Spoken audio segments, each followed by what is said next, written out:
What's up? What's up, everybody? How you guys doing today? Welcome to the new show, Business Funding Now, Monday Fun Day.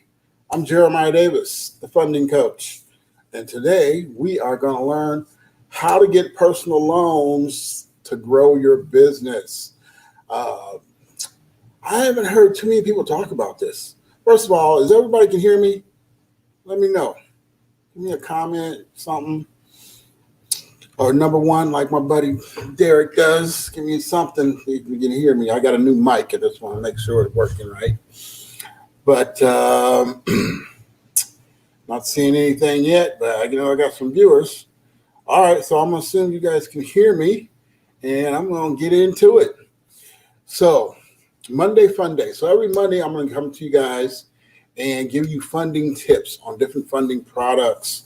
Obviously, Business Funding Now is one of my companies where I provide these types of loans to everything from business loans, personal loans, equipment loans, real estate loans.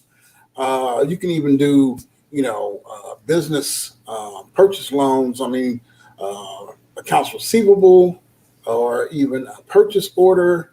There's a lot of different commercial real estate loans.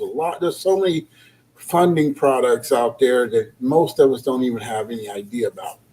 As far as the EIDL and the PPP, I do have resources. I don't actually do those loans myself, but ask me anything. I'll let you know. I'll find out. Okay. So also don't forget, next on Fridays, we still have the Business Source from the Business Funding, our Davis Thorpe and Associates, my consulting firm and coaching firm. So I'll be giving different entrepreneurial tips on that show. This is all going to be about funding. All right. So it's Monday and it's Fun Day. Personal loans. This is not really anything new. All right. I just think in our current environment, everybody's trying to think outside the box, trying to figure out a way around using personal credit or personal assets. But the fact is, 99% of businesses on the planet since the beginning of commerce use personal resources and personal assets to start their business. That has not changed, okay? I often tell people the banking rules and regulations haven't changed in years, like 100 years. They still want to know how much you need, how you're going to pay me back, and when you're going to pay me back, and why I should give you the money, okay? Now we have credit. We have personal credit. We have business credit. We have asset-based lending, and this information hasn't been readily available to a lot of us. So I want to give it to you, okay? Give you the inside scoop on how to get access to this money. And this is the quickest, fastest way that I help people get money to start their business or even grow their business if they're already started, okay? Because the business funding criteria, which will be another show, but it's a lot more elaborate. You need to, because businesses, when you look at 50% of businesses fail within the first 3 years, and 1 out of 10 in the first 7, 8 years. I'm not 100% sure on the exact stat, but it's automatically a riskier factor to get the traditional business funding. Now, there's high risk business funding, but they have their own criteria too. But I find that personal loans and credit are the easiest to get just based on credit and income, okay? I'm going to break it down for you. With the right credit file, you can walk into a bank and the right income, and they will give you anywhere from $5, 10, 15, up to $25,000, $35,000 on a signature loan that you personally guarantee. Now, that will be usually in the low teens, around 13%, maybe even lower, depends on your credit. You might even get it around, 8, 9%, sometimes 7. Just depends on your credit profile, how strong of a credit profile that you have, and how much income you have. Okay, debt to income ratio. They're going to look at all those things, right? So if you make $100,000 a year, you got a 750 credit, they're going to be like, okay, you're low risk. We'll give you $50,000 in personal funding. We don't need a collateral because you got a strong credit file, longevity. You have your underutilization. Your credit cards are managed well. You keep them under 50%, preferably 30%. Obviously, the lower the better of the utilization. Your debt to income is under 40%. Obviously, the lower the better. And you manage your money well. So we can take a risk with you. Now, if your credit is in the mid sixes, and you might have a few derogatories, you might still get $5,000-$10,000, maybe 12, 15. But you're not going to get as much, and you're going to pay a higher interest rate. It's still going to be a term loan, monthly payments up to 5 years. Okay, so it's not a bad way to start. And in my coaching program, I teach you how to utilize that money in a strategic manner, so you can put it into your business, and then recoup the investment from that money you put into it, so you can pay that money off quicker and not have that debt hanging over you, because that could come into a factor if you need another type of loan or you need more funding. So there's a little nuances to that. And every bank has their separate criteria. That's what a lot of people don't understand. They think, because they went this way and it worked one time, they should be able to do that with everybody. No, every bank has their own underwriting guidelines, their own criteria, and they have the discretion to approve or disapprove whoever they want. Now, obviously, they're in the business of lending money, so they want to give you the money. They want you to borrow as much money as possible, and they want you to take as long as possible to pay it back. Okay, that's why they have prepayment penalties on some types of funding. All right, it's all a money game. It's not personal. In the same token, they're not trying to be your best friend. They ain't trying to hear your sob story. It's all about the numbers. Okay, so people always call me, well, but like, what do you want me to do? You want to take your story to the bank? The bank's gonna look at me like, we don't, what you want from me? Can you pay the money back? Can you afford it? And the things they look for, what is the underlying underwriting criteria in general for most banks? Proof of income. Okay, so if you're a W-2 employee, they want to see your pay stubs. They're going to want to see your tax returns. Okay, they want to see your W-2. Okay, and they might want to see it for at least last year or maybe 2 years. Depends on what bank you go to. A lot of the banks I work with, you want to see 2 years of that information to see that you're financially stable, and you can afford the money that you're asking for. Okay, what are the income criteria? Pretty standard is 50,000 annual. I do have a number of lenders that will do household income. So I often tell my clients, if you only make 40, is your significant other, how much do they make? They make 20, 30, 40. So the household is bringing in 80. So now you qualify. Okay, but it doesn't have to be husband and wife. It can be boyfriend, girlfriend. It can be parent, child, as long as they're adults and you got tax returns, and you live at the same address. So all the documents have the same address, and then we'll add the person with the strongest credit, and they're the signer for the loan.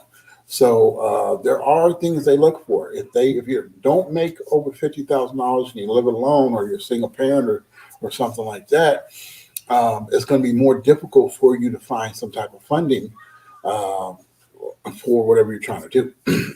Okay. Now here's the big caveat that people like me do. It's called loan stacking. Okay. Now this is perfectly legal. There's no rules or regulations saying you can't apply for more than one loan and accept more than one loan at a time. What we do is we apply for multiple banks and get multiple offers, present them for you, in essence, stacking them. So instead of getting the $10 or $15 or $20,000 from one bank, we're going to multiply it by 3 to 5. Okay. So you might end up with 3 or 4 different loans, maybe 5 different loans that equate up to $100,000. Pre-COVID, it was nothing for me to do these type of loans and get people anywhere from $50,000 to $100,000. Okay. Obviously, if you're not making $100,000, you're not going to get $100,000 in total. But say you made, $60,000, $70,000, you can get probably $40,000, $50,000. All right. Now that kind of money can go a long way in your business venture. And this applies to all types of business ventures. And I'm going to give you guys some examples of how I use this. All right. In my personal life as well as for my clients that come to me. All right. Because the majority of the loans I do fall into this category because people don't have all the other pieces needed to apply for the other types of funding. And if you watch any of my other live shows, you'll see that equipment funding requires a down payment. Real estate, they require you to have some skin in the game. Okay, very few loans or big ticket items you can get into without any skin in the game. Like I often do major land or business acquisitions. Like I did one big one in Ohio, and the property was like I think $1 million, and their credit wasn't the best, but they just had to have 10%, and that was $100,000 to get the deal done, right? And that's where the personal loans come into effect. If it's something that you can obtain, right? If you got a $4 million deal and you need $400,000 and you're trying to get it in personal, that's not going to work. That's not going to work. We got to find it. You got to have some assets that can justify assets that you can use as collateral for your skin in the game or your 10%. And the 10% is a minimum. Sometimes it might be 15 or 20%. So those are just guidelines. Okay, so back to the personal. So when somebody comes to me and say they want to get into real estate, I'll use real estate because a lot of people are getting it. It's been hot for years. I think this year is going to be extremely hot. But you got to know the criteria for the hard money lenders to fund your real estate deal. Okay. The criteria for the real estate people is they want you to have some skin in the game. Okay. Now they advertise, you see it all over social media, 90% purchase price, 100% rehab, interest only payments, out to 12 months. Those things are they're mismarketing. It's bait to get you to apply. Okay. 100 people apply, 10 people, follow through. It's just all about the numbers. But what are the other pieces to the puzzle? What are the other pieces to the puzzle? I know these pieces to the puzzle. The other pieces to the puzzle is the property has to have enough ARV, after rehab value, in the deal. Okay. I'm just using the hypothetical to support the personal loan, how the personal loan helps you get into the real estate game. All right. You go to some of those paid real estate guru events, and I paid them and I win, and they tell you to cash out all the cash advance from your credit cards, assuming that you have 5 or 10 credit cards and, $10,000, $20,000 each, so you can pull off $100,000, go find your property, and then get your hard money. And, it's not a straightforward process. The process that I've come across and have implemented and taught is get a personal loan, right? So let me back up. I'm jumping all over the place. So you want to get into real estate. You found a property. You give me a call. You say, I got a property. It cost $100,000, and that's all. I'll say, okay, do you have the property under contract? All right. Putting the property under contract means you have put $1,000, $2,000 down, notified this seller, right? Gave him the money. You have a contract with him that he will not sell that property from under you within 30 days. And that gives you 30 days to come up with the rest of the financing. Downside, if you don't come up with the money in the next 30 days, you lose your contract money.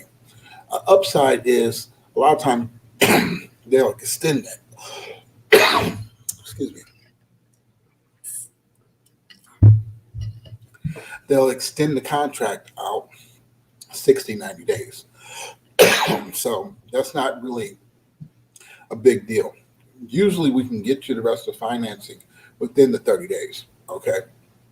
But Um, with the hard money, so then you come to me, right, and say, okay, I got a property under contract. That's great. Or do you have a rehab budget? Okay, this is what I'm talking about. All the pieces. You got to have all the pieces, right? So um, they want an itemized rehab budget from a third party. All right, you got a property, you got a contract. Now, itemized rehab budget. All right, say that property is $100,000 as is. Say you can put $25,000 into it to get it livable. Okay, now you're working with something. Now you come to me. Okay, I got everything you asked for. Boom. All right. What is the ARV, after rehab value, of that property? How do you figure out what the ARV is going to be? Well, those in real estate already know this. It's the comps of that community and that neighborhood on that block. Is the house across the street with the same square footage and the same similar amenities? What is that sell price? Is it updated? You know, is it livable? What does it sell for? Or anywhere in that community, well, usually a couple block radius, they can guesstimate the comps for that house. The comps, the ARV has to be at least minimum, okay, 75K more um, than the purchase price in the rehab. So the value of that $100,000 house with the $25,000 rehab should be worth at least $200,000 after rehab. Ideally, they want $100,000 plus in the deal. Okay. Now, what does that look like? So now you got the property, you got the rehab budget, you got the contract. Can you sell that property or refinance that property for $225,000? If the answer is yes, you got a solid deal, and a deal will close in 7 to 10 days. Simple, easy. Okay. Here's the problem: you have to have 10% of purchase price.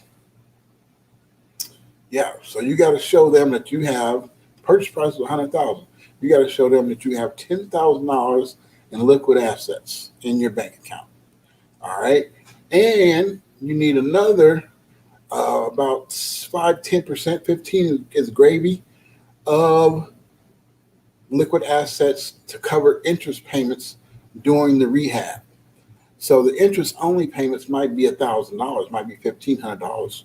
We don't know until we get into the deal, but you might have to pay that every month at minimum until the property is completely rehabbed and refinanced. Okay, and when you draw it, so if you sell it for 225,000, they give you 225,000. You're still paying that interest payments. Then you pay back that 100 or that 90,000 plus the 25,000 that the hard money lender gave you to do the deal. You pay them their money back. Okay, and then you have closing costs. So if the property sold for 225, you pay 125 back. All the other interest payments, ancillary other costs you have, you might come away with 60, maybe $75,000 or somewhere in there, but that's all profit that you put in your pocket. Okay, so this is the things they look for. But when most people come to me, they don't have the 10%, they don't have the 15%. All right, so I like to tell people you need to be prepared to pay, have at least at a minimum 15% to cover the 10 and the other 5% or so for the interest payments. Ideally, a lender might say, okay, we'll finance this particular deal at 80% of the purchase price. All right, I've seen them go down to 75%. That means you have to come up with the rest of the money. That's where the personal loans come into. So you come to me, you got decent credit, you got the resources you need to get the personal loan, the credit, and the income, then I can get you a $50,000 loan, and you can use that money as the seed money or the skin in the game money to break into the real estate game, right? Now, I tell you to take that personal loan money, put the first 6 months of payments aside. Not even six, let's do 12, okay? On $50,000 is like, $300, $400, $500 tops, right? So what is that? $6,000 for the year out of 50? Not bad. Put it aside, put it on auto pay, you're done. Okay. Now you still got the other money to utilize to invest in your real estate deal. But that same formula applies to equipment. If you want a tractor trailer or a dump truck or